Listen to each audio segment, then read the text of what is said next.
Hello, everyone. Good evening. Welcome to this fabulous Space 1999 live stream. I hope you are all doing very, very well this evening. My name is Jack, and I am joined, of course, by Ben. Hello, Ben. How are you this evening? Hello, everybody. We're so excited to be here to talk Space 1999. Happy Valentine's Day, Jack. Happy Valentine's Day, Ben. Is this how you plan to spend your Valentine's Day? Well, With you know, me up on Moonbase Alpha. Yes, and me over here in the commander's office. You know, Yeah. my date said, just meet me on the moon, and I haven't seen her anywhere. I Oh, think that's maybe interesting. I'll keep looking.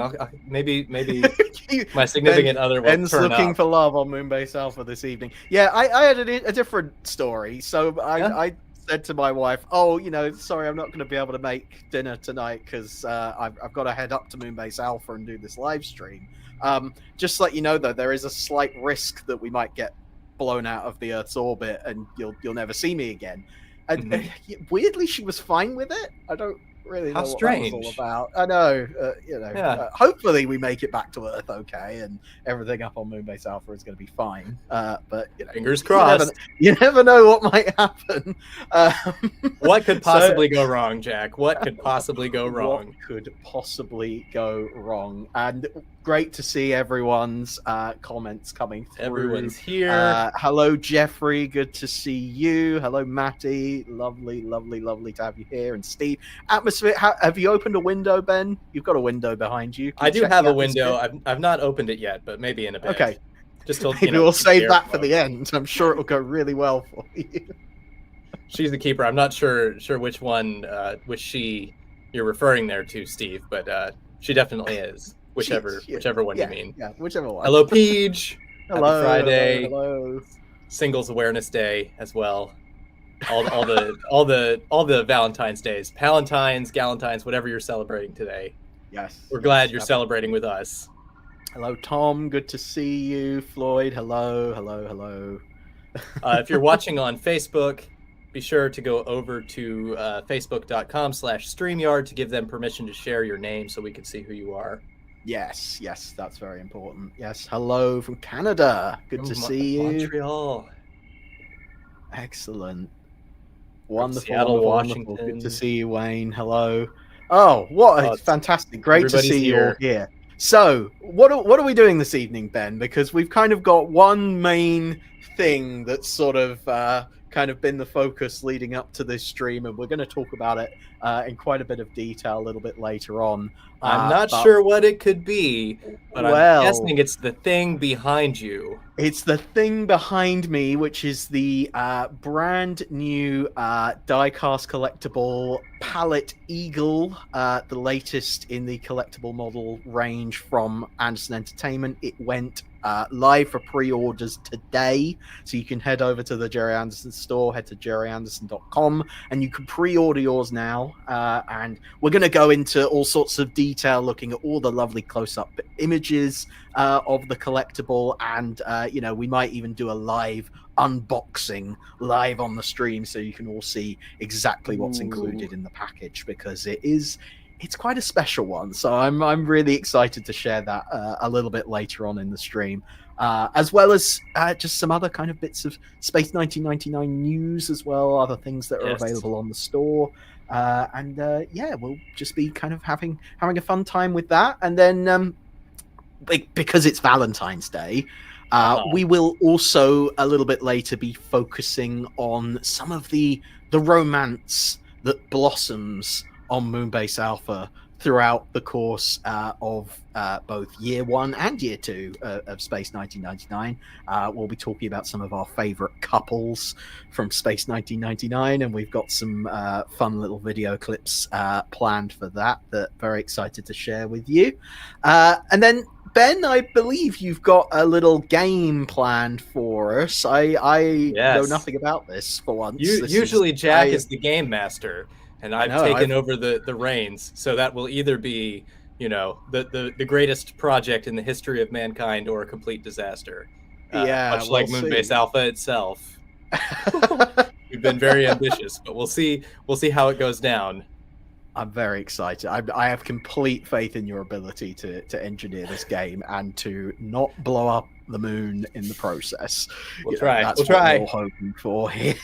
But yeah, as I say, it's Valentine's Day, so we'll be trying to share the love with you. Ben, you have also been busy. You've been making Valentine messages that along the Space 1999 theme. Tell us a little bit about these. Well, these are just some things you can really, if there's a loved one in your life that you want to share a Valentine with, these are really things that you can cherish with the sort of Space 1999 theme. Print them out, laminate them, give them to your significant other. I think they're just like perfectly tuned for that. Are you Nuclear Disposal Area 1? Because you're looking hotter every second. And then, of course, there's a nice place on there for you to write who it's to and who it's from, just so you keep that clear. Paul's sleeve is red. My jacket is blue. My eagle's on fire, and so are you. Oh, very good. Very, very clever. Happy Valentine's Day from Alan Carter. And, of course, my favorite one. Are you an alien from Bringers of Wonder? Because whenever I look at you, I see my loved one. Heartfelt sentiments. Heartfelt sentiments. Very heartfelt. And of course, I am sure that our friends watching in the chat have got their own clever Valentine's. Mike, I hope you're okay. You're groaning there. Oh, don't groan. Don't groan. No, this is a day of love and warmth and happiness. No need for hello, Willow. Hello. But if you do have your own Space 1999 themed Valentines to write for us, please let us know in the chat. Being single, the equal will be from me to me. The perfect Valentine, if you ask me. Yeah, treat yourself. Definitely treat yourself. Why not? Nothing wrong with that at all. Yeah. Slightly off topic, but Button Moon brings up that it's also Gordon Tracy's birthday today. Of course it is. Happy birthday, Gordon. Who's Gordon Tracy? Gordon. Just kidding. Only kidding. You're gonna get in some serious trouble if you do things like that. I know. So were any of the in your headcanon, were any of the Tracy brothers on Moonbase Alpha at any time? Is there a connection? I suppose there's a possibility if we're gonna do the impossible and suggest that it all takes place in the same universe. I can conceive of Jeff Tracy being somewhat involved in Moonbase Alpha's development. I think that makes some sense. Sort of project that he would really enjoy, I think. Yeah. I can see him maybe signing off on some design drawings or something like that. Of course, he wasn't around on Breakaway Day when it really mattered, unfortunately. No. Unable. International Rescue mysteriously absent when it came to rescuing the moon. But that's a fan fiction someone should write. Thunderbirds saving the moon. That would be quite an epic. That would be something. But here, Paul brings up the old can of worms. Paul, don't go there. Don't go there. Removing your comment immediately. Absolutely.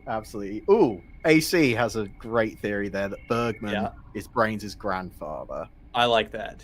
I can see that. I like that. I can see a connection. Yep. Yeah, definitely. Well, wonderful. Well, great to keep your comments coming in because it is fantastic to hear from you all. But what we're going to do first and foremost is give you a little introductory trailer to really show off the new Pallet Eagle collectible. So take a look at this.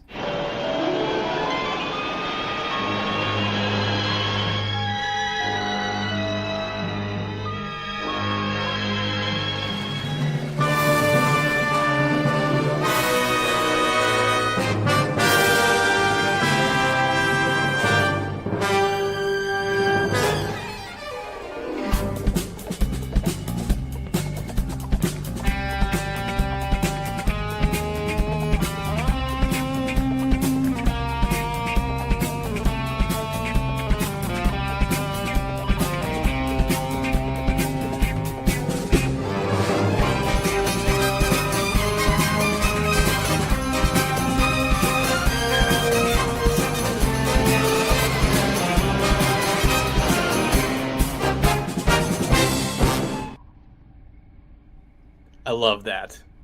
Isn't that nice? Just very nice great. Little, just a little bit of a teaser there to bring us in. So yeah, as you saw in that trailer, what we're looking at is a screen accurate model of the Pallet Eagle as featured in the episode Breakaway. Ben, you're more of an expert on Eagle variants than I am, I think it's fair to say. So can you tell us a little bit about what makes this particular Eagle design unique compared to some of the others that we've seen in the series? Oh man, well, it's a completely different module than any of the ones that we've seen previously. Fortunately, I have some of the previous ones to show off right here, and I'm just gonna jump in with those. This is your basic Eagle transporter here, and as you can see, it's a solid module, which is of course what you want if you're traveling down to a planet or if you're hauling passengers. But if you want to do some heavy duty lifting, if you have any kind of cargo, the Pallet Eagle is definitely what you want. It's such a handy variant, and to me it's sort of like a definitive. I say this completely sincerely, and Jack knows because I've said it to him off the air as well. I think it's sort of the definitive one to get if you're going to get one, because it's so iconic. Yeah, the Pallet Eagle was of course part of the Dinky range back in the day, and so it just has that great. I actually have one of those Dinky ones right here. In all its blue glory. Yes. Not at all screen accurate. I mean, it's a lovely toy, but not at all screen accurate. Whereas what the Anderson Entertainment team have really been aiming for with these models, and why we consider them to be premium and the best of the best, is the screen accuracy there. And I believe our friend Mr. Chris Thompson was responsible for analyzing every detail and making sure that was present on the model. Of course, a lot of you will know Chris from the various technical operations manuals, so he knows what he's talking about when it comes to, again, Eagle variants and just making sure all those fine details are there and present on the model. And yeah, it looks fantastic. So totally screen accurate, all new tooling as well. This has had to be custom designed. Yeah, all of the previous ones have, because they have the solid module. You can't just repaint that to make a Pallet Eagle. Or I suppose you could have gone with a molded piece of plastic for that, but we haven't. We've gone for individual canisters. Yeah, so it's really taken it to the next level and made it really really fresh. That's it. It's all customized. It's all specialized. There's there's no kind of reuse of parts here. It's all new tooling, and of course, made of a combination of die-cast metal and plastic as well. So it's a sturdy kind of solid beast as well, as well as looking fantastic. It really is very nice. And I can honestly say I wouldn't haul my nuclear waste canisters with anything else. Exactly. It's very important. There's nothing else you can use other than an Eagle. Yeah, of course. And the other benefit of these is they come with the display base. And that's the same. I believe that's the same with all of the Eagles in this range. Is they all have that display base, so they look like they're sitting on the launch pad at Moonbase Alpha. Fits right in with the Moonbase Alpha vibe. Absolutely. Exactly. Yeah. So it's just a really nice extra touch, and as AC says, all the paint details are fantastic. And as I say, I'll be unboxing it a little bit later on, so we can take a really close look at some of those details. I'm really excited. So I just want to make sure that everyone gets a chance to see these images and gets to ask any questions they might have about the model. I see some questions about the T-shirts. We'll be talking about that in a minute. We will be talking about the T-shirts, yes. If you have any questions about the Eagle, now is the time. Yeah, and one other thing we want to point out about the Eagle is, of course, the packaging is, extra special on these, because I don't know about you, Ben, but as a collector, I like being able to take things out of the box. That's my thing. That's my inner child talking to me. Like, I want to be able to take them out of the box. But what's really nice about the packaging on these is you can also put it back in the box. Yes. It doesn't damage the packaging to take them out. You can take them out, play with them as much as you want, and then put them back in, and they still look great in the box. Exactly. You can keep the box nice and pristine for your collection as well. It's a really nice luxury packaging, as we say, and we really do go the extra mile to make sure the packaging is nice. It has a nice magnetic clasp in there that just like fits in neatly. Yeah. Of course, the schematics on the inside. I was going to say it's all been custom designed, so each eagle in the range has a slightly different box, so they're consistent, but they each represent the different versions of the eagle. So as you can see here, we go into depth with all the schematics of the different of the Pallet Eagle, which I'm sure has been checked over very carefully by Mr. Chris Thompson to ensure all of the details and specifications are all accurate and correct and things like that. So really do go the extra mile with this. So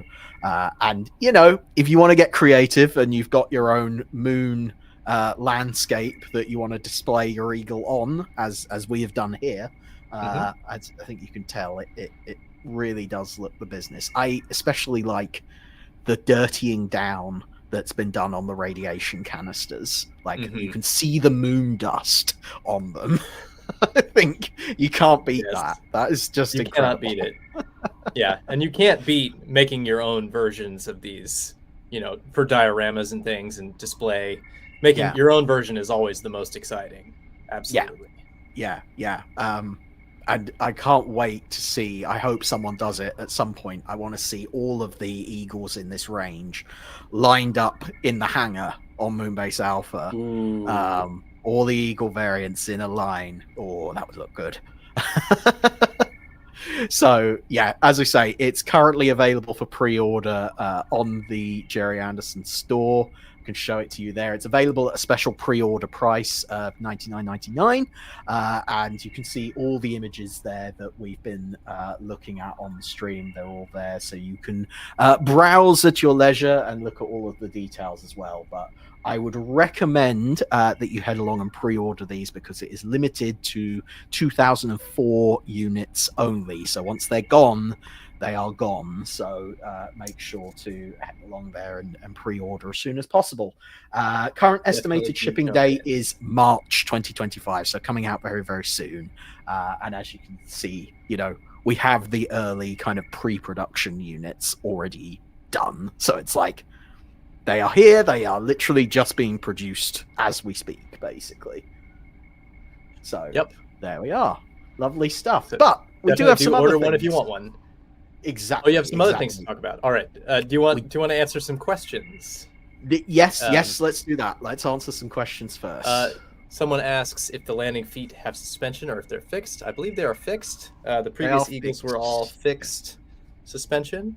Yep. So it's just in line. Yeah, it's in line with all the others in the range. They are fixed. Yes. Will there be other Eagle variants? I believe so. I think when we do the unboxing, we might get a little bit of a tease, actually, of what is next in the line. Ooh, so, that was a tease of a tease, Jack. You've got to stay tuned. You've got to stay tuned. You'll see. So much teasing on this Valentine's Day stream. What's the main material it's built from? That would be ABS plastic and Zamac metal. I think I'm right in saying that that's the metal that it's made out of? That is correct. That is correct. So it's a combination of plastic and metal. Yes. There we are. Any other questions for us, Ben? I think that's it for now. We might come back to some more later on when we do the unboxing. I'm sure some of the questions people are asking will be cleared up when you take it out of the box and show them. Will do. All right. Well, the next thing we wanted to talk about today on this Space 1999 stream is the role-playing game. Now, some of you might be familiar with this already. Ben, can you tell us a little bit about this? This is from Modiphius, I believe. It is. It's a collaboration between us and Modiphius. It's just a real labor of love from the game masters. They've really gone the extra mile to come up with this, and it's just the perfect universe to set an RPG in my opinion. It's just really creative. There's a full playthrough of a complete game if you want to get a really deep dive into like what it's like before you buy it. And if you're intimidated at all by role-playing games, a lot of people we've talked to have never played before, are new to role-playing games. There's a lot of help available for you, a lot of learning materials, and a community of people who are out there just waiting to help you play and get started on your Space 1999 RPG journey. It's a really exciting thing. Let's show them because you actually you went to a recent Space 1999 convention and took a video of some people playing the RPG for the first time. So let's listen to what they have to say. We have a quick video here. We'll determine our own destinies. We're completely outmatched, and that means you have a reliability on the human condition. And what are you as people going to do? You can't rely on the technology. It's fascinating to set out on a new story. Anything can happen. The same game could be played twice and come out very differently. Human decision required.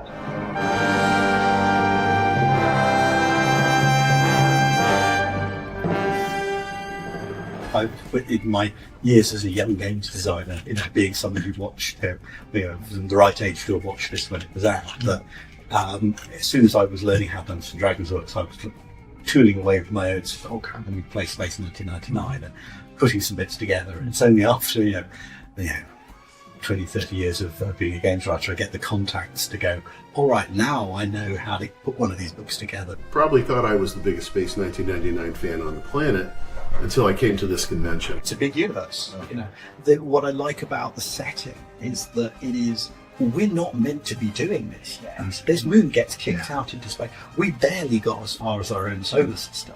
We are starting to mount the Ultra Probe and the Meta Probe to get out to places.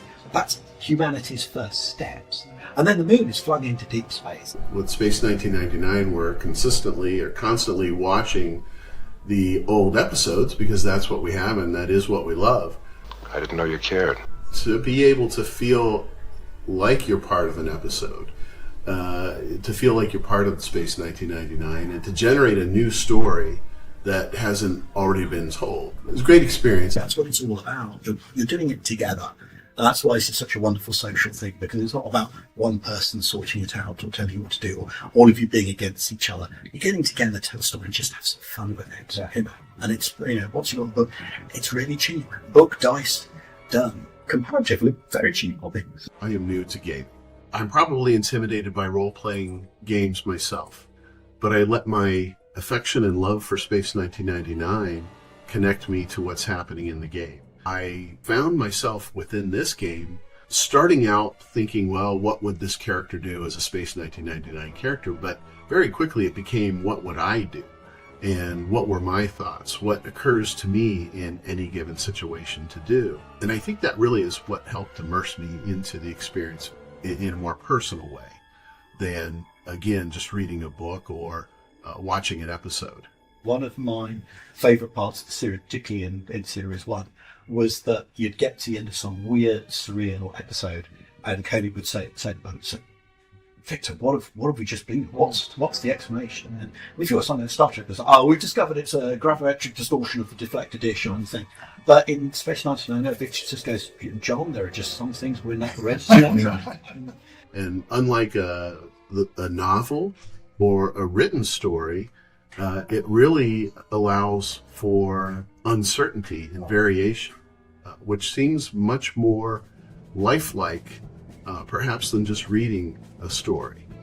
You can't rely on your scanner to tell you everything. You can't rely on your eagles to always just zap anything you come across. And that's one of the things that I really like. It's frontier exploration. I don't think it would be a barrier for somebody to play this game if they weren't a fan. If it wasn't called or titled Space 1999 as a role-playing game, I think it would be a quality role-playing game for anyone who's interested in gaming.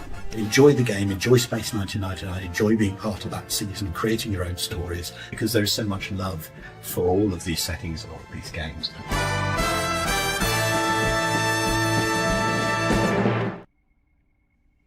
Woo! Lovely video, So lovely fun. to see. Great to hear, like, the people who've never touched an RPG before, don't really know anything going into it, but as a Space 1999 fan, feels comfortable enough to sort of participate and kind of get to know it. And I know that's certainly how I would approach kind of going into an RPG for the first time, because I've never played an RPG before, so I am also kind of new to this. But if you love a bit of Space 1999, the rule book is there to kind of guide you through how these games actually work. And as you can see, there are events happening where there are people out there who can kind of help guide you through it as well. So it's fantastic. Already a great community forming around this game, which is really exciting to see. Yeah, wonderful stuff. Wonderful. And I love like these character biographies and stuff that you're kind of given at the beginning of the game, just a kind of jumping off point, just to kind of inspire you and set your imagination running. And of course, you're able to, if you want to customize and change things around as you want, you can totally do that. It's very flexible, freeing. So you can play it sort of as quickly or as slowly as you want. You can go into a lot of detail. Some people like to create really detailed characters and plots and scenarios, or you can play a lot faster, and it just depends on what you're looking for. But the burning question Peppermint Space Capsule asks, can you play as Brian Blessed? And I don't see why not. The question is, which Brian Blessed are you going to be today? Right. Because he's in Space 1999 twice, isn't he? Twice. He is. So you could be the Brian Blessed you want to be. Absolutely. Lovely stuff. Well, that's great. Yeah, great to see everyone showing their love for the RPG. Available to pre-order from the Gerry Anderson store right now. So many great comments. Thank you all. Yes. Really great. Were the rules written in Luton? Not Luton. Luton. It's Luton. What's Luton? Never heard of it. Never heard of it. Lovely stuff. Well, that's the RPG. People have been asking about our t-shirts, Ben. Yes, they have. Very nice t-shirts we've got on here. Yes. Would you say that those are from the Gerry Anderson store by any chance? You know what? I would say that they are from the Gerry Anderson store. That is exactly where these came from. They are up to the usual standard of the Gerry Anderson store. You don't get anything cheap or flimsy. They're comfortable and stylish, as well as super geeky in a tasteful way, I think. Very tasteful. That's the word. It's like not too in your face. It's just very tasteful. They are selling out fast. This is the only problem, is they are selling out really, really quick. So right now we have small and large still available in the store. So head along quickly there if you want to grab one of these t-shirts, because they go fast, because they're nice. You've got all the Eagle schematics on there. It looks really, really cool. They are quite cool. I'm pleased as punch to be sporting one this evening. If I were going on a Valentine's Day date today, which I'm not because I'm on Moonbase Alpha with you, I would wear this, Yeah. I can't I'm say hoping better than that. If I ever find my date up here on the moon, I'm hoping that they'll be wearing a Space 1999 t-shirt just like this one, and we can be twins. Yeah, well, that's how you know it's true love. Yeah, absolutely. Sure. True love only wears an Eagle t-shirt. That's what I always say. Speaking of Eagles, we have one more thing to cover today, and that is one more Eagle, and what an Eagle it is, Jack. What an Eagle it is. Ben, you're the expert on this one. Eagle 1976. What is it? Well, some people who don't know Space 1999 very well, but grew up in that era, will remember the Mattel Eagle toy, which was a playset that was big playset. It's bigger than I can fit than we on can show on screen. Yeah, bigger than I can show in my frame here. Just a massive thing, and the lovely people at Zika Toys have collaborated with us to recreate this legendary toy, and they've brought it into the 21st century with more screen accurate paint, 2 astronaut figures that come with it. It's a really extraordinary value for money. When you see it in person, you'll appreciate. Got like a full interior in there and everything, hasn't it? Yes, it's got an interior. It's got a cable, a winch to lower your astronauts up and down if you wanted to lower them down to the lunar surface for a rescue mission. The command module of the Eagle and the engine module actually disconnect. You can take them apart and then link them up. as they say in the ad. As the ad and I think we have that ad actually coming up a little bit later in the stream. So yeah, it's mega always fun to see nostalgia there. Yeah. Yeah. But yes, so you can pre-order this right now on the Gerry Anderson store as well. And yeah, it's a super high quality. This is like Mega Eagle. It is That's a the best very, way very I can nice describe thing. it. Oh yes, lovely stuff. Yeah. Great to see your comments still coming in. The Eagle Transporter is one of the coolest sci-fi spaceships. Would you say that, Ben? I frequently cite the Eagle Transporter as one of the coolest spaceships in sci-fi, just because it's such a flexible. I mean, you can do so many things with it. If you wanted to invent your own hot rodded out Eagle that's built for speed, it fits within that parameter, and it's got the element of realism as well, where it's, you know, people from NASA have said the Eagle is one of the more realistic designs in sci-fi. So yeah, very cool. Love Page's comment there. Mega Eagle nomenclature confirmed. Sure, why not? Call it a Mega Eagle. It's a Mega Eagle. The Eagle reigns superior among sci-fi ship designs. Yeah. I can see that.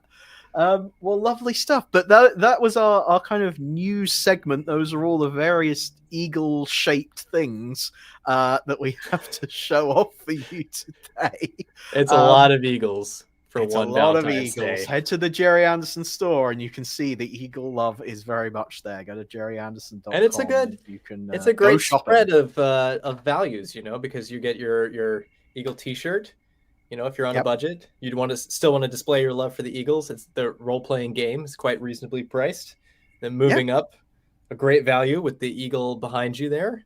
And if you wanted to go all out, there's the Big Eagle. So there's something for every budget. If your Valentine loves you very, very, very much, then the Eagle 1976. Don't put a price on love, Jack.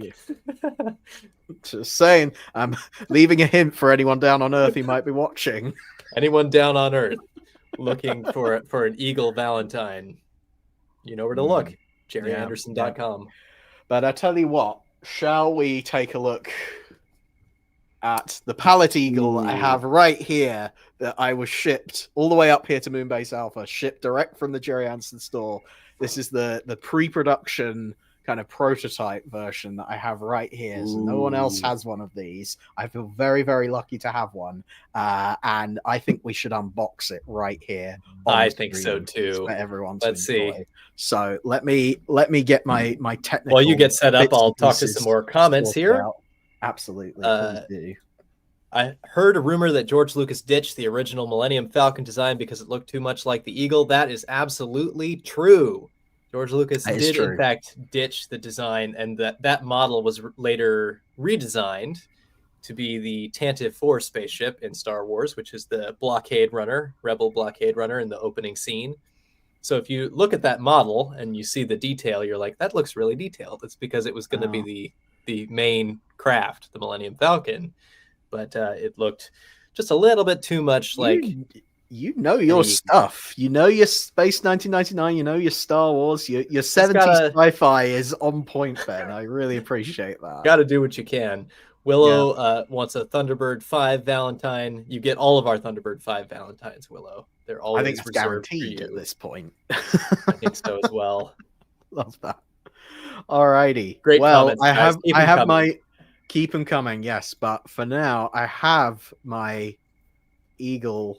Here, I have my special camera set up just for unboxing this thing. I am ready. We are here with the tech today. So, this here's the box. As you can see, it's got a big, chunky thing. I'm going to try and show you all sides of it so you get a really good look at it. The only thing that I have done to this is there's a little bit of tape that seals it along the side. I have already pre-cut that just because I didn't trust myself to wield a knife live on air. I didn't trust myself with that. But there is a magnetic clasp that it pops the lid up like that, and we'll open it up there. And first thing that you'll see here is, if I pan the camera up, there is the Pallet Eagle with all of the descriptions and artwork showing you everything that there is to see there. Look at that. So that's a very, very nice feature. One thing we haven't mentioned is the certificate of authenticity that comes with this, signed by Gerry Anderson himself, which will... This is a pre-production version, so there's no number on this one, but the number of the edition of your Eagle will be listed there. I'm trying to make sure I keep this in focus so that everyone can see it. But there we go. That is the Pallet Eagle listed there. Very lovely. And if we turn over to the other side... What's that? What's that there?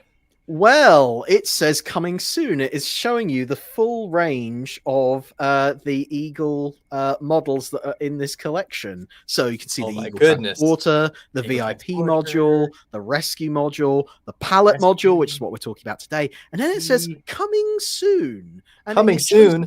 It shows us a little image of a laboratory module and a winch module.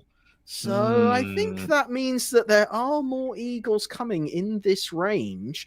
And if you look at your certificate of authenticity, you can see them right there. So that's a very nice thing to have included in that package. Absolutely it is. So I'm just going to pop that off to the side for now. So as you can see, it comes packaged in this lovely black foam here that's very sturdy and versatile.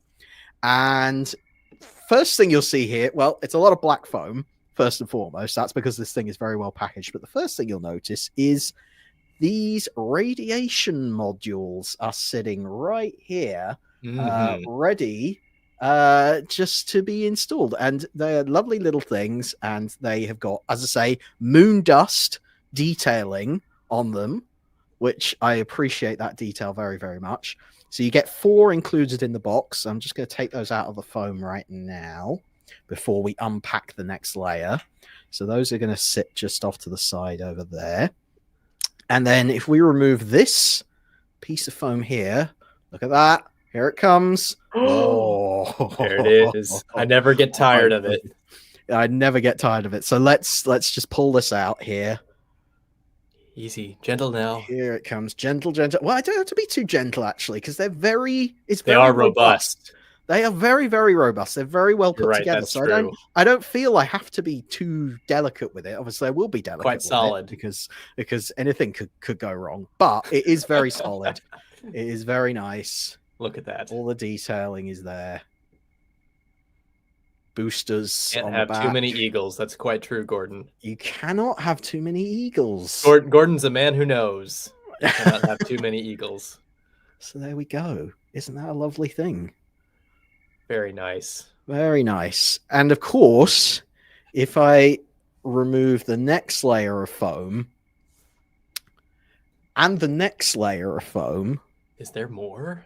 There's more. Of course there is. Because at the bottom of the box, of course, you've got to have your display base. Which I'm just going to pop the box off to the side there. There's your display base, which again is a very nice solid piece. This is plastic, and it's a very nice solid piece. And the printing on that is gorgeous. I love the detail that's got into that.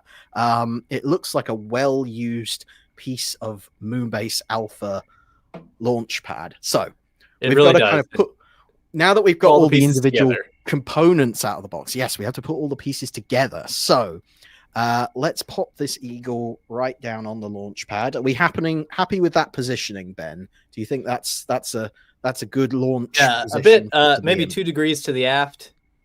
2 degrees to my aft or your aft? The aft of the Eagle aft. 2 degrees, and then left, 0.1 degrees. No, don't, just ignore me. I think you're having me on. Just the way it is. I think you're having me on. And then we're going to position these radiation canisters on there as well. Yes. Just so.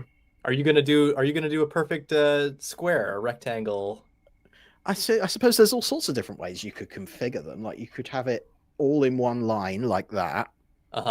Or you could sort of zigzag them if you really wanted to. You could, I don't know, you can do all sorts of things with these. I'm a zigzagger personally.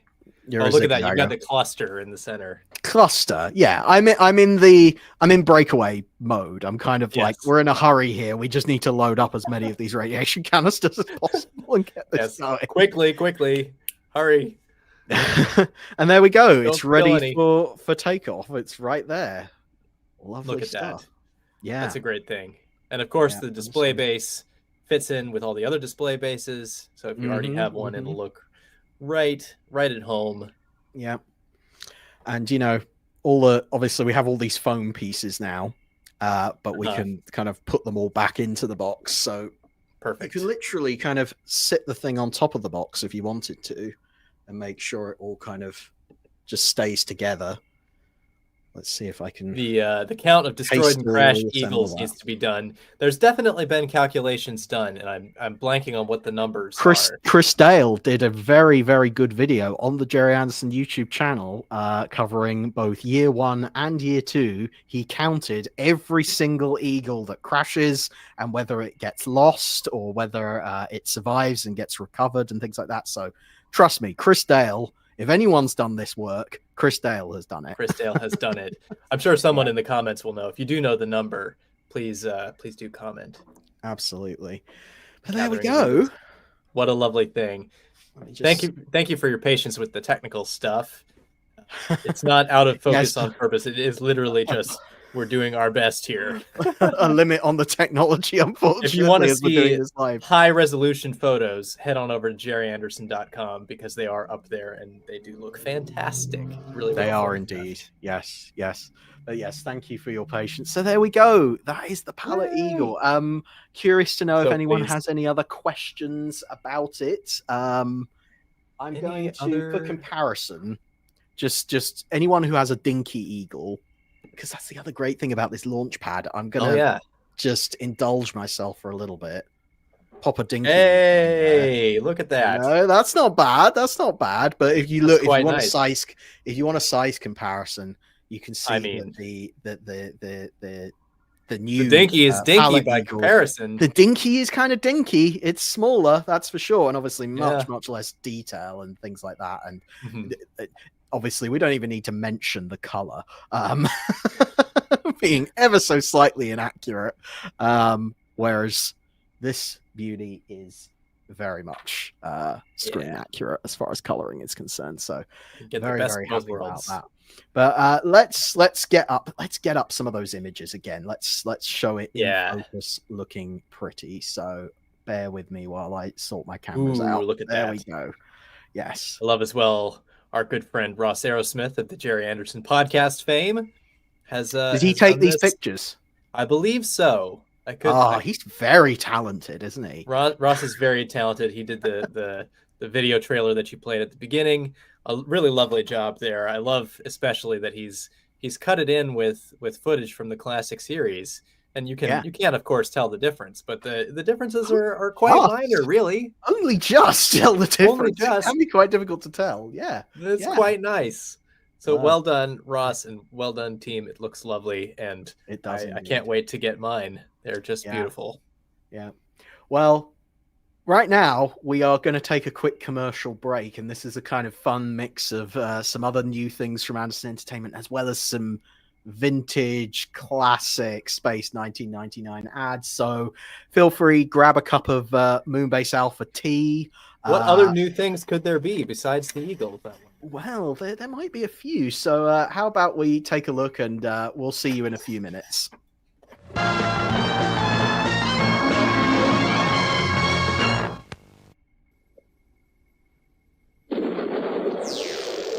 The amazing new lolly from Lions Made, Space 1999. Icy lime flavor outside, oozy red center. Space 1999, with 3 picture cards from Lions Made.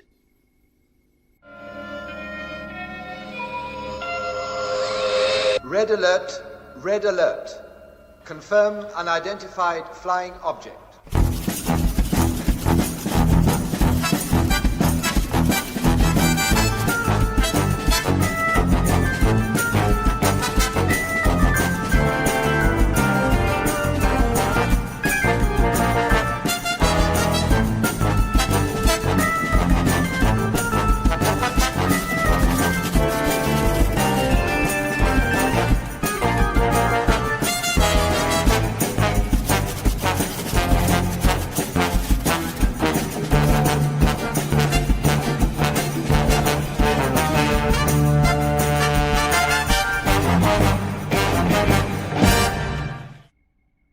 I'm Martin Landau. I'm Barbara Bain. Join us for Space 1999 right here on WGN Television 9. Everything you could imagine about the future and what exists beyond the boundaries of outer space are vividly confronted in Space 1999, the unlimited adventure series. Be sure to watch every week, Space 1999, here on WGN Television 9. Space 1999. It's going to be a very good year. Good afternoon and welcome aboard this VIP Eagle transporter flight to Moonbase Alpha. We have completed our liftoff procedures and are currently accelerating into our transfer orbit to the Moon. Flight time is estimated to be around 11 hours. We recommend you take this time to read and memorize the Moonbase Alpha Technical Operations Manual contained within the case you were issued with at launch. This fully illustrated 272-page document will allow you to familiarize yourself with the layout, equipment, and day-to-day operations of living on the Moon, and will protect you from instances of explosive decompression, being crushed by the gravitational forces of a black sun, or swallowed up by a conceptually indefinable alien entity. More information can be found by searching for the Gerry Anderson store on your Comlock. We hope you enjoy your stay on Moonbase Alpha, and barring any unforeseen circumstances, which are highly unlikely, we look forward to welcoming you back to Earth soon. Stand by for action.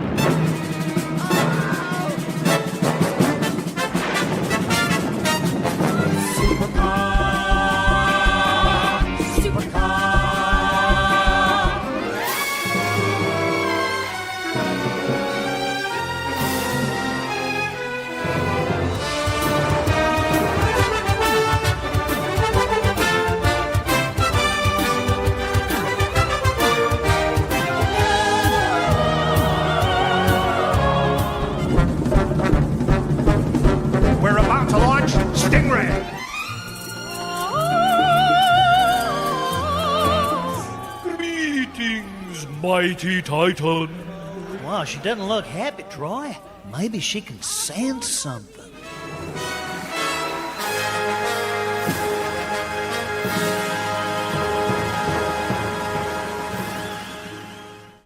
Hello, I'm Martin Landau. I'm Barbara Bain. The new Space 1999 is more exciting than ever. We have Catherine Schell as Maya, the Wonder Woman of science fiction. And lots more. I didn't want to hurt anyone! Don't miss the exciting new season of Space 1999. Here on WGHP TV 8. The station people are turning to.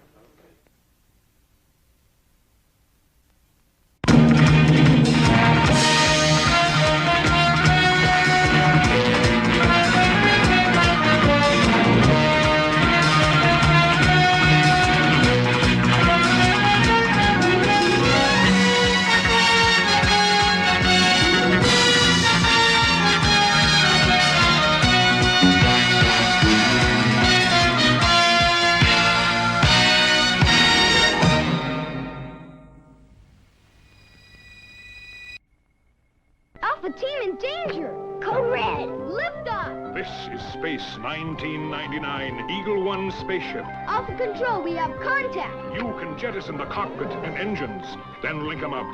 It's Mini Eagle 1 in visual contact. Alpha Control hookup is a go! And their Eagle 1 rescue phase is complete. Eagle 1, Roger and out! Space 1999 Eagle 1 spaceship comes with 3-inch figures. Assembly required, you from Mattel.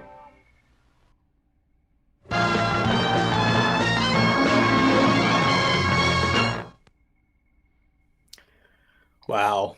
Welcome back, everyone. Great to see you here on this Valentine's Day evening where we are talking about all things Space 1999. Ben, which was your favorite ad that we played in there? You know, I am going to throw a wild card out there, and I know this is a Space 1999 stream, but I really liked The Day After Tomorrow. Oh, That's one of my favorite Gerry Anderson live action projects. It doesn't get enough love. and it's so nice that the team worked hard to put that out on Blu-ray and get it restored and looking as nice as possible, given that a lot of the original elements are missing. They really went the extra mile to make that look as nice as it possibly can. So it's a must for me. I had to get that on my shelf. If you've never seen The Day After Tomorrow Into Infinity, I heartily recommend that Blu-ray, because it has that. So it was made in between the 2 seasons of Space 1999. It's got Nick Tate in it. It's got Brian Blessed in it. Joanna Dunham's in it. So it has a very Space 1999 feel, but with a little bit of a twist on it. It's kind of more of a, I don't know, more of a family show, maybe? I don't know. Possibly, yeah. It's a little bit more Lost in Spacey, I guess. Yeah. As Steve says, it has great music.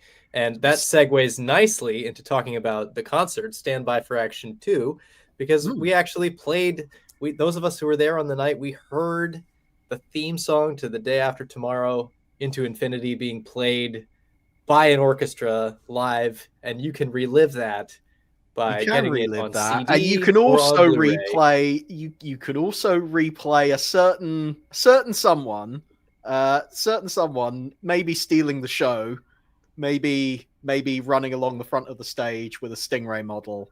Nonsense. Putting on an incredible performance. Nonsense. Yeah, I don't know who was responsible for that, but it couldn't have been anyone that I know. Someone I might know.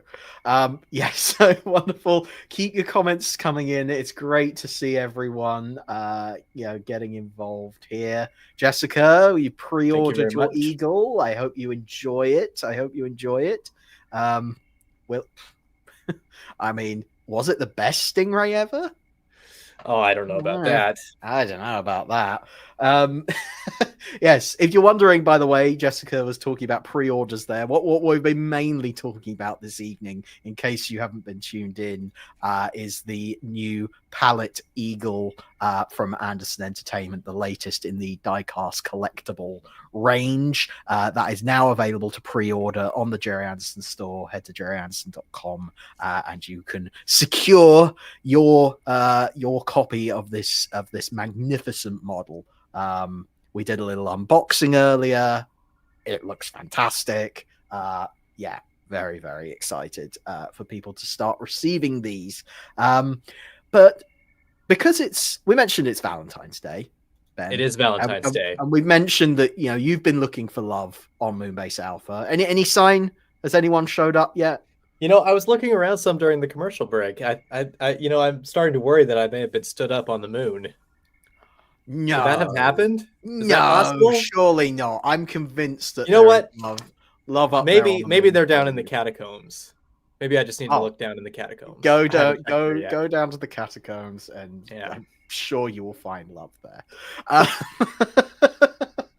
But right now, what we're going to do is we're going to segue neatly into talking about romance on Moonbase Alpha, because there's been lots of when you stick 311 people up on the moon together and then hurl them out into deep space, they're bound to grow quite close to each other and maybe form some romantic relationships. And one of the great things about Space 1999 is that it's grounded in these human relationships, these very, very human characters. There's sci-fi and there's lots of cool spaceships and eagles and all the rest of that, but what really matters and what keeps the show so compelling is the characters.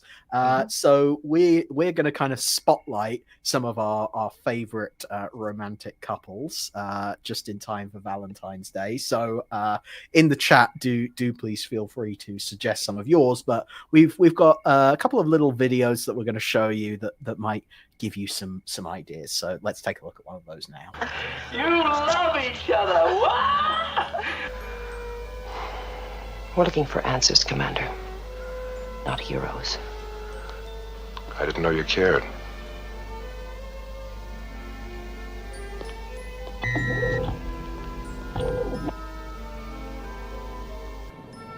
Sandra. Right here, Michael. Don't go away, I'll be right back. I will be waiting.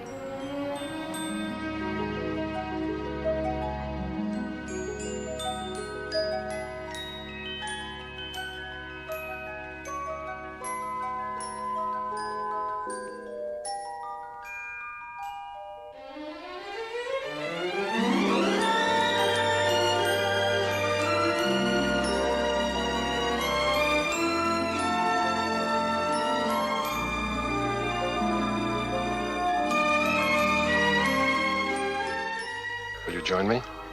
I'd be delighted.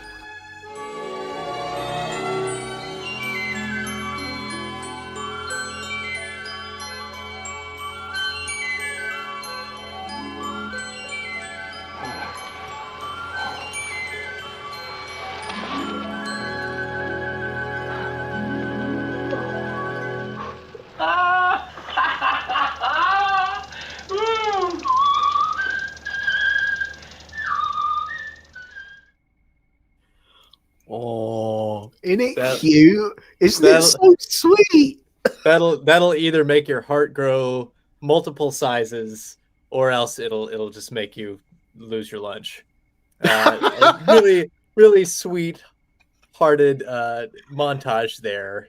Yeah, of all the romantic moments, focusing more on year one in that first video, but a little bit of year two. We'll be taking a closer look at year two a little bit later. So, I guess kind of the power couple, certainly of that first season, and I suppose season two as well, is Koenig and Dr. Russell, John and Helena. They certainly that first year, they never quite get. There's signs there. Yeah, it started as kind of a will they, won't they, didn't it? Like, yeah, it's kind of like, are they going to get together? Are they, because obviously in real life they were married at the time, Robert Bain and Martin Landau, so there was kind of some natural romantic chemistry there on the screen, but they still didn't quite commit to it in year one. They weren't quite in a relationship yet. By the time you get to year two, though, it's a bit of a different tone. Yeah, bit of a different. They took a firm stance on it, and I should make sure I'm showing up on screen. We've made these lovely little images. Look at them there. Isn't that sweet? They look. To be honest, they look a little bit distracted by the terror of whatever they're facing on the moon. Yeah, undoubtedly, they were being invaded by Jareth or Baelor or some alien menace who has come to terrorize them. They didn't necessarily have time for no romantic candlelit dinners or anything like that. They both had quite important jobs to do as well. Yeah, they're just busy.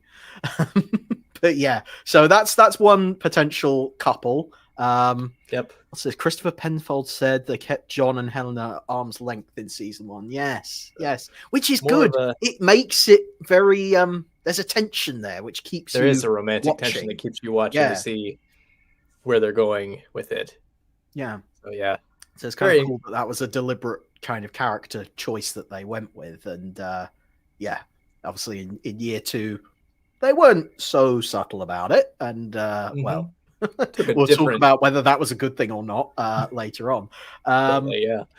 One of the other couples, which I'm also not quite sure about, Sandra and Paul. For me personally, this is the definitive Space 1999 relationship. As I was watching through this show with my significant other, we were like, this is the couple we ship right here, Paul and Sandra. For us, that's the love story we were hoping would happen. Of course, it never did. Paul kind of disappears between year one and year two. We don't know what happened to him. There's a lot of theories. But, they just had great chemistry together in the episode. One of my favorites, The Last Sunset. Just a really great story and just a nice, opportunity for the show to kind of take a breather from its usual outer space adventure and literally take a breather. Literally take a breather, open a window like the one behind me. Yeah. And they could just, kind of be themselves and let their hair down a little bit. And you could see the actors stretching their acting muscles in a different way. Not that you don't act when you're doing dramatic space scenes. Of course you do. But you can also do some more romantic scenes and some more warm and friendly and fuzzy feeling kind of scenes as well too. So different approach, but still a really nice one.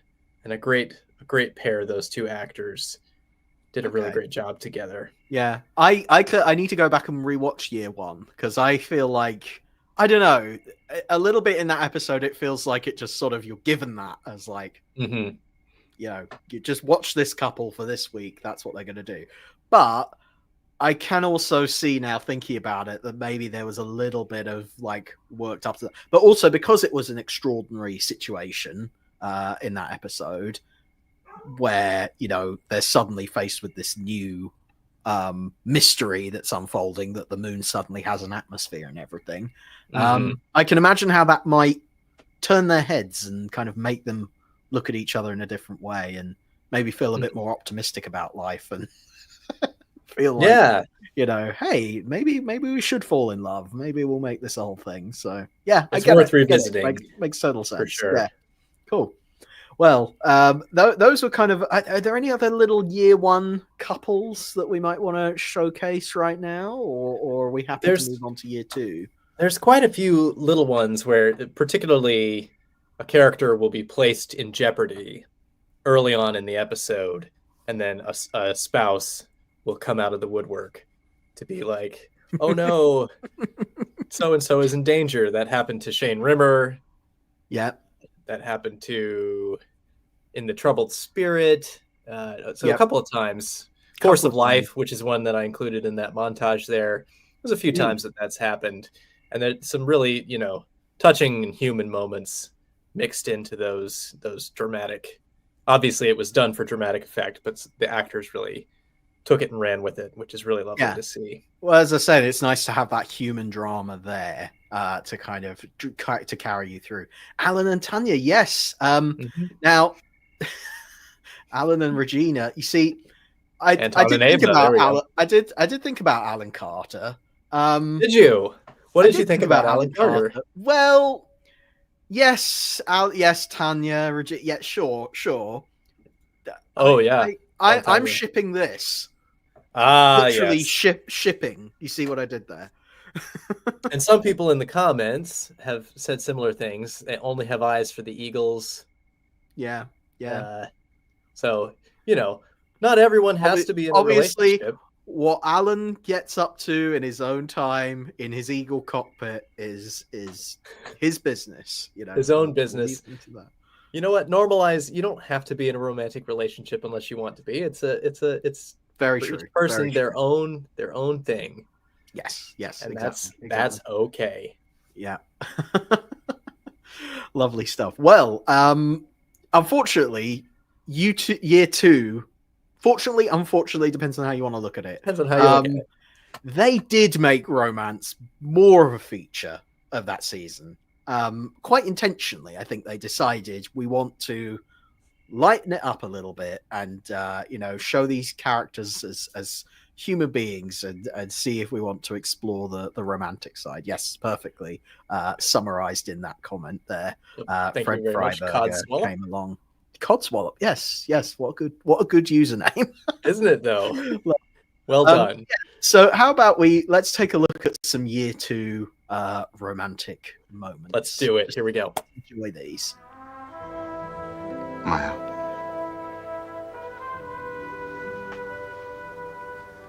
This isn't exactly the time I'd picked to say this. Say what?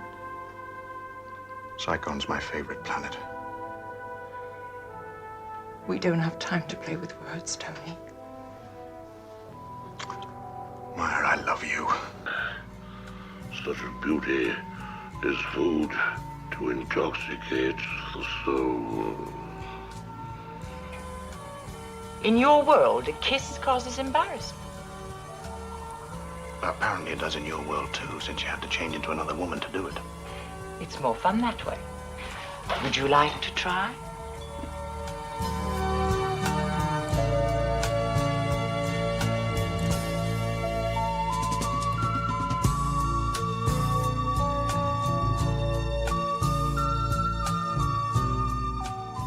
Oh, Maya, you know all that wild garbage that I handed you? Wild garbage? Yeah, well, you know, the heavy syrup, the 1,000 violins, all that romantic stuff. That's wild garbage. But, I mean, the pressure was murderous. The guy says a lot of strange things when he's under pressure. Likes to.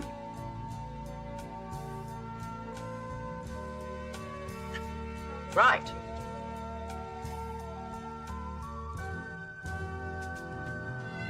Well, how about that? she's really crazy about me. Oh, I just can't help but smile at that. It's very real chemistry there. There is some There's real the- chemistry there. That's the thing. It's like, as much as you may say, oh, year two maybe shouldn't have dwelt so much on the romantic elements, but when it's there, it does work quite well. And Tony and Maya are a really likable. They're a really likable couple. So I think it's very nice to see. And of course, we've got a little. Oh yeah. For them as well, of course. And as Herbert pointed out with that comment there, once you've gone Psychon, you can never go back. Yes, as a chat up line, I'm not sure Psychon is my favorite planet. I don't know how well that works. I don't know. Would you? As a chat up line, maybe not. But how about exposing the deeper inner feelings of your heart? As I'll do whenever I suppose in that find moment a when date you're here. faced with death. Yeah, fair enough. I get it, but yeah, and I have to say, Derek Wadsworth music as well for season two. That lighter touch that it takes, I really enjoyed that. I really enjoy Derek Wadsworth. I love Barry Gray. I absolutely love Barry Gray's score, but I also think that Derek Wadsworth's score is appropriate for season two. I think I'm with you. I prefer the Barry Gray stuff for sure, but the Derek Wadsworth just brings he brought a really nice energy to the show, and it's just lovely music to put on and be transported to a different time and place. A different Moonbase Alpha.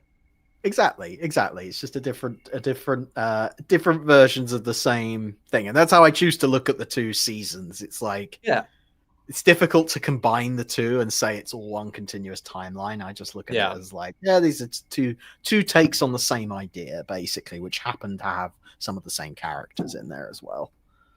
Yeah, we spend a lot of time as fans dwelling on the what ifs of various franchises. What if this had happened or that had happened? Captain Scarlet made in live action. But, with Space 1999, we have that alternate version. And that's thanks to Freddie Freiberger for making it happen. For better or worse, thanks to Freddie. For better or for worse, we have it. And it's a good thing. Yeah. Floyd, I would certainly take having... I'm going to say, I'm happy that season 2 exists. I know a lot of people don't like it, but if it's the choice between that and not having it, I'll take it. Absolutely. Floyd was lucky enough to meet Derek Wadsworth's stepson in Indianapolis, of all places, a couple years ago. Really cool. That is really cool. Matt really likes the year 2 theme. I do too. I definitely do. Good to I hear. definitely do. It is really good. Season 1, Nuff says Roger. Understandable. Can't argue with that either. Alex says the music gets you in the mood for love. I'm assuming he's talking about Derek Wadsworth, but maybe Barry Gray. There's certainly a lot of love for Barry Gray's music, so I could appreciate. Could go that. either way. Either of those could get you ready for a Valentine's date. Wadsworth has some great moments. Very true. Tony Anholt, we really do miss you, Tony. It was great to have Christian Anholt on the Gerry Anderson podcast. If you haven't listened to that yet, he was interviewed by Richard James and talked a lot about his dad. Has a lovely photo really, of him really on touching an Eagles interview. hat. Really great to hear because Christian was like on the set of year 2 and was very much there watching his dad be a hero on Moonbase Alpha. So it's kind of it's nice to hear that perspective. So definitely go and listen to that episode of the podcast if you haven't already. Button Moon is doing an eagle drawing. We always love to see Button Moon's art. Do send it to us next time we do one of these eagle streams. If it's done, next time we do an eagle stream, we'd love to put it up. Yeah, absolutely. Barry Gray's music was more magical, Mark says. Fair enough. Yeah, I can understand that. Music in Seance Spectre was great. Good choice. Yes, music is romantic. Yeah, both themes are really good. Yeah. A lot of love for music. A lot of love for year 2, which is great to see because it's not always doesn't always get the same appreciation. And not a coincidence we're talking about music on Valentine's Day either, because it really does set the romantic mood for those scenes. Definitely, absolutely, it really does. Now then, I think we've discussed our romantic couples well enough. Ben, how's the outlook looking as far as your date is concerned? The prognosis is not good here, Jack. It's not looking good, is it? I think I may have been sent to the moon just to to mind my own business up here, but that's okay. That's okay. I have great a job company to do here on the moon. Yeah. And yeah, up here on Well, the moon, there's some serious work to be done, Jack. Is there? Yes, Okay. Yes. We're going into your in case that segue wasn't obvious. We're now going into Ben's segment where I don't know what he's planned. So I'm genuinely I'm in your hands now, Ben. I do not know what's coming up next. Here's what's going to happen. We're going to play a game. Right? A game? Of course, a game. Because what kind of a Gerry Anderson live stream would it be without some sort of game?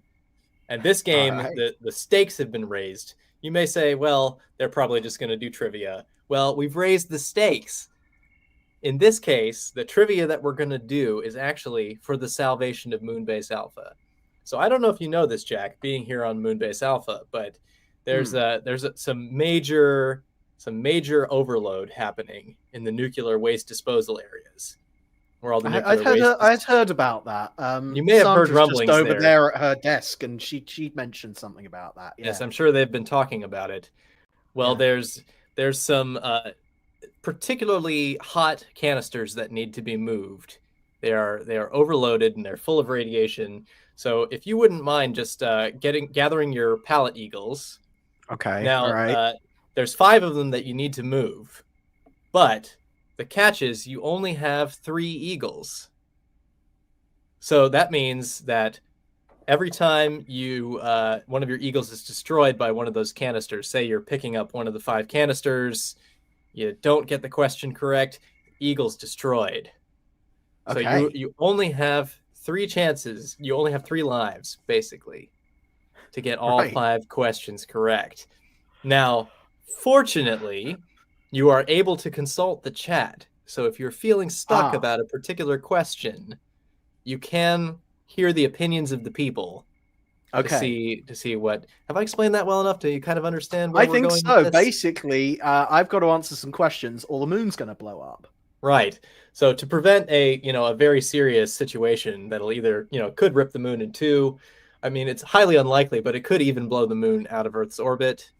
That could happen. You have to answer these questions correctly. And folks in the chat, please do write in if you know the answers, because Jack will definitely need your help, and we don't want him to be alone, stranded on the moon here. So have you got your... observed that we've moved quite quickly from Valentine's Day to Breakaway Day. Quite quickly there. Time moves differently in the moon. We're under the influence of a black sun, so... That's great. Oh God, I couldn't make this stuff up. Okay. Well, Ben, I think I'm ready enough. As long as everyone in the chat is going to help me out here. All right, chat. My Give us Space a shout. 1999 knowledge is so-so. So in the chat, if you want to help me out, please do. But otherwise, Ben, I think I am ready for your first question. I'm going to keep an eye on the chat if you want to take it away as the quiz master. I will do so. I've made it a little bit easier on you. I've made the multiple choice. Oh, okay. So here's your first question. Who was the commander of Moonbase Alpha prior to John Koenig? Who was the commander of Moonbase Alpha prior to John Koenig? And here are your choices. Commander Gerald Carr. Commander Gerald Carr is one choice. Commander Ed Stone is another. Commander Pavel Belyayev. Was it Pavel Belyayev? Or all of the above or none of the above? So those are, again, Gerald Carr, Ed Stone, Pavel Belyayev, all of the above or none of the above. Lots of choices for you to choose from. Okay. So I'm going to tell you what I know for sure. As Peppermint Space Capsules pointed out, played by Philip Maddock. I know that much. That's your Doctor Who they do Doctor Who. I know Philip Maddock, and I know that they appear in Breakaway briefly. Yeah, don't appear for very long, but they did. John, when he arrives on Moonbase Alpha, he has a little exchange with them. But in terms of the name of the character, let's see. This is where I kind of kind of David says stone rings a bell. Don't know why. We'll come back to that. Mark is saying none of them. Emily is saying all of them. All of them were there at different times. All of them were former commanders of Moonbase Alpha. Yeah, could be. Yeah. He's saying none. Oh, okay. I'm gonna go with There's I'm seeing a name come up in the chat. Gorski. Gorski. Now, I don't think Gorski was on your list. So I'm going to go with what the rest of the chat is saying and say that none of the ones that you listed are there. That's my answer. Is D. None. Final answer? Final answer. Final answer is correct. It is none of the above. It is, of course, Commander Gorski, as some of you shouted out. Some of you said the names sound a little familiar, and there's a reason for that. I've inserted some real-life names in there. So Gerald Carr was commander of Skylab, the Skylab project, which was an early space station. Ed Stone was the head of the Voyager probe mission, the real-life Voyager probe. Okay. Pavel Belyayev was a Russian cosmonaut. Okay. Who went into space back in 1965. So some real names there for those of you who are space nerds. Well done. Well done, Jack. That eagle is safe, which means we have to play the safe eagle. We gotta do the clip here. Have you got the clip? Are you gonna... Well done. Okay, I saved that. I saved that one. Okay, that's good. That's good. That canister's been saved, but there's still 4 more to go, and you still only have 3 eagles. So, okay. All right, let's go. Make sure you're playing safely. All right, here we go. Next question. The planet Psychon had how many moons? Planet Psychon had how many moons? Now, if you remember, I have no idea. I'll give you a little bit of background information. So, okay, Psychon appears in the episode The Metamorph. Right. Yeah, it's the home planet. It's where it's Maya's home planet. Yes, I know that. I know that. It's also where Brian Blessed lives. Where he lived. Yeah. Oh, lived. Yes, of course. Yeah. Past tense. Past tense. Brian Blessed no longer lives on the planet Psychon. Yes. Still alive and well on Earth, though. But remember, Jack, this is a multiple choice situation. So here are your options. Right. 0. Psychon has no moon. 1. So the second choice is 1. Does it have 1 moon? Or 2 moons? This is so confusing the way I'm doing it with my fingers. Or 3 moons. Option 4, 3 moons. 0, 1, 2, or 3. 0, 1, 2. There's a few things. So are we including when the Earth's moon turns up? Ooh. Because Roger good question. Says 2 when our moon turned up. And I'm wondering what when other people saying none? Can it have no moon? Is that no moon? Could be 2. Chat, you don't sound very sure. Come on, throwing chat. all these different numbers at me. Oh gosh, I don't know. What does this comment mean, Jack? Do you have any idea? Laren was a creature on Psychon's moon. What does that mean? I don't know. Clearly, I haven't watched the Metamorph anytime recently. Yeah. One moon mentioned in Bringers of Wonder Part 2. Sounds like this is a little bit of a tricky question. It is a tricky question. I'm just gonna have to go with 0, 1, 2, or 3. I mean, it's not 3. No one said 3. Yeah. I'm gonna go with M squared and say none. You're gonna say none? I'm gonna say none. Final answer? Final answer. Right. Here we go then. Let's see.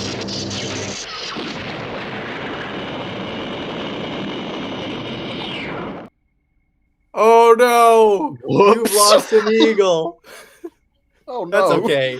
We've got plenty more. I've still got 2 more eagles to work with. We've still got 2 more eagles to work with. The answer that I have here is 1, because of course Maya does reference in that one episode that the Laren which is a creature she turns into in Bringers of Wonder Part 2, is in fact from Sykon's moon. However, when you watch the metamorph, there's no moons visible. So it's a question of was that moon destroyed? Is it one of many moons? So it is a bit of a tricky question. Okay. So I'm sorry, everyone in the chat. Other people telling me that they were right, and I should have listened to them. So I'm gonna. I need to focus here because we are running out of eagles, and we've just shown that we can blow them up. Can all go wrong. So, what's your next question, Ben? Next question, and there's a bit of a theme to these questions, so let me know in the chat if you've spotted the theme yet. Right. I mean, so far I'm spotting a Space 1999 theme. Yeah, within that. Am I right? It's more niche. Okay, right. We're getting so super niche. So here we go. What was the name of the mission that Lee Russell was on in 1994 before it disappeared in the vicinity of Jupiter?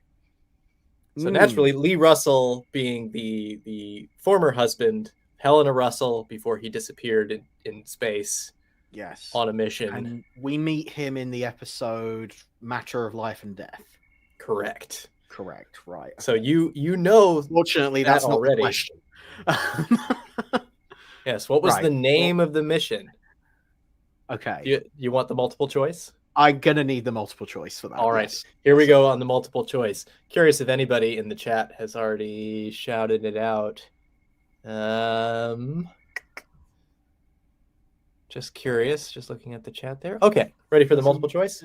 I'm ready. A, Astro 5.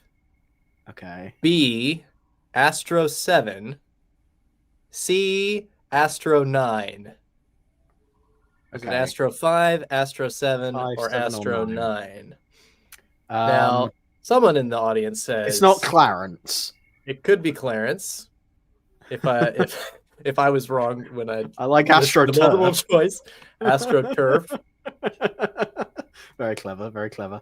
Some folks are saying Astro 7. Pretty straightforward. I'm seeing a lot of people saying Astro 7. Yeah, but they could be remembering the number wrong. It's definitely Astro something. Astro something. Well, that helps, Steve. Thank you so much. Roger says Astro Nuts. Astro Nuts. Sounds like a nice snack. Yeah, it does actually. Some cashews and peanuts. Yeah. All right. Well, I'm going to go with what the majority of people in the chat have said, which is Astro 7. You're going to follow the crowd? I'm going to follow the crowd on this one. Go for it. Are you sure? Astro 7. Yeah. No. Captain Duro now says it was 9. Now I'm not sure. No. You're not sure? No, I'm going to go with 7. I'm going with 7 is final answer. Okay. 7. You're safe. Safe. Okay. Safe. Good. 3 questions down. Only 1 eagle lost. I think you're doing swimmingly, Jack. Okay. All right. Well, what have you got next for me? All right. Here we go. In what year was the planet Ultra discovered by Professor Victor Bergman? What year? Well, it was before 1999. Yeah. Well, or was it? So here's the multiple choice. Okay. 1994, 1996, or was it 1999? Was it something he discovered during the course of the show itself, Jack? Well, okay, so here's what I remember. I'm pretty sure the episode Dragon's Domain talks a bit about that process. Doesn't Helena kind of give a sort of flashback? She sort of recalls it. Shows you how recently I've actually watched the episodes. I don't actually have time up here on Moonbase Alpha to sit and watch the show. Yeah, well, when you're living it, when I'm living it. Why would you watch it? Yeah, well, so what were the options again? 1994, 1996, or 1999? Those are the 3 options. Those are the 3 options. I'm going to go for 19... Definitely the 90s. Okay, well, that narrows it down. Something's telling me 1996. Something's telling me, 3 years before the series takes place, that kind of That general area. I'm gonna let's feels do it. right. 1996. You're gonna go with 1996? I'm going with Final answer? 1996. Final answer. All right, here we go.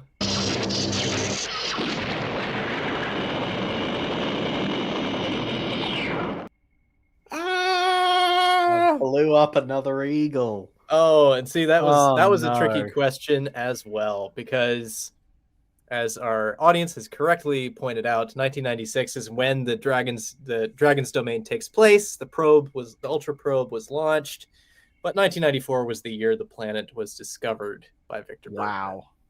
So that's a very tricky close question. Very tricky. Really tricky. I didn't take it easy on you, Jack, because No, you didn't take certainly it easy on me. That's true. Yeah. All right. on Fair these enough. trivia Fair things. enough. Fair enough. So All right. I can only apologize. All So right. I've got one eagle. One eagle left. One eagle left, and one more question. It all comes down to this. It all comes down to this, and it is getting warm up here on Moonbase Alpha. I'm quite nervous. I'm genuinely quite nervous. We need. Okay, I'm going to focus on the chat. The chat has served me pretty well up to The this chat point. has I'm really served you gonna well. Focus on what people are saying. So All please, right. if you know the answer to these questions, please keep them coming in because it is genuinely helping me quite a lot. So, All right. Ben, Has are you ready anybody with the picked up final on the question? theme that I've It's gone all with? been numbers, hasn't it? Apart from Commander. Oh, Mostly numbers. It's all pre-breakaway. Oh, it is. With Yes, the you're exception right. of Psychon's Moon, which is a little bit of a dodge. Well, but it's Moon was there always- before breakaway. Okay. Yeah. Before we discovered it. Probably. All right, here we go. Last question. The infamously deadly Queller drive, invented in 1985 by Ernst Queller, was installed in how many spacecraft? How many spacecraft was the deadly Queller drive installed? Can you This give me is an your episode before you give me the last chance. multiple choice? This is which from episode is mentioned in the episode Voyager's Return. Voyager's Return. Yes. Okay. Steve, So maybe being it was helpful as only ever, says some. Yeah, really good indicator. So, I'm guessing Voyager. The Voyager is one of them. So I'm thinking it's at least one. Can you give me their multiple choice options for this? Sure. The multiple choice options are 1, 2, or 3. 1, 2, or 3. 1, okay. 2, or 3. Let's have a look at some of these comments then. we Voyager got? 2 blew up killing Paul's father. Hmm. Roger says it was just Voyager. Mark Simpson Wedge says Voyager 1 and Voyager 2. Okay. How does that work? Herbert says 2. Steve says some. Jessica yeah. says 1. Okay. Right, Charlie says 1. Oh, so it's between definitely 2. 2. 1 at a time? I mean, that's not a helpful answer, but thank you anyway, right, Charlie? Right. Okay. Charlie. But Peach has just gone off book completely and said 12. So thank you, Peach. for that. Maybe that's All right. maybe that's 1, 2. 1 and 1, 2, 12. Maybe she's Suddenly numbers. discounting 1, 2. Okay. Non-0% probability that there are people on Moonbase Alpha who have played Sonic Adventure on the Dreamcast. Well, that's Very timely, Sam. Thank you. very timely stuff. Right. Okay. So Voyager's Return. We're talking about the Queller drive. Is it invented by No, Ernst it was Queller. on Voyager 1 and Voyager 2. Okay, so I'm going to go with what the chat has been saying, which is there's 2. It's 2? been installed on 2 different ships. That's your Voyager final 1 and Voyager answer? 2. The final answer is 2. All right. Yay! Yay! You did it! By the skin Well of my done. teeth. By the skin of Well my done, teeth. Jack. And that Oh. means, of course, that the moon is safe. The moon is For now. For now. For now, the moon is safe. You have saved the moon. Well done, Wow. Jack. Well done, chat. Well Really... done to the chat. I mean, frankly, I could not have gotten through that without the chat's help. I'm sure I would not have gotten those either. They were quite hard. I was quite hard on you. Well, thank you for making it a challenge, I guess. Maybe so I know now. Sorry. Now I know why your date stood you up. The evidence has been revealed. If you give them that kind of a grilling on a first date, maybe that's. Well, this is hardly our first date, Jack. I mean, that's true. That's true. So. We that's very true. Well, thank you very much for that. I hope everyone in the chat had a lot of fun. I know I did. That was nail biting stuff. So thank you very much. Do you need to change your Eagle t-shirt now? Have you sweat through it? I've sweated all the way through. No, actually, I'm very comfy actually in my nice Eagle t-shirt. Yes. I'm feeling pretty good. Yeah, but thank you everyone in the chat. Thank you for playing along. Thank you for save the moon. So I believe we've kind of reached our time. It just kind of remains me to do one more quick shout out for what this stream has kind of been all about, which is the new Pallet Eagle diecast collectible model, which is available for pre-order from today from the Gerry Anderson store. So head to gerryanderson.com where you can pick up your own. You can secure your own Pallet Eagle, which, as Ben has proven, they're very, very useful because you do need them to transport your nuclear waste around. So I very much recommend. It's a beautiful model, beautifully packaged, really, really high quality stuff. So, and just one of hopefully many more diecast collectibles to come, as has been teased. So. Very much looking forward to that.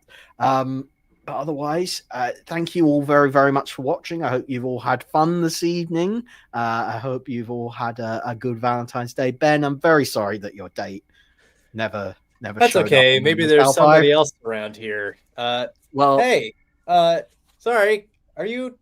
Is that Peter Bowles? Sorry, I'm just going to go see if... You're going to go and see... All right, well, you go and see Peter Bowles. I'll say thank you very much for watching. Thank you, Ben, for joining me. It's been great fun. And we'll see you all very, very soon. Bye for now. Happy Valentine's Day.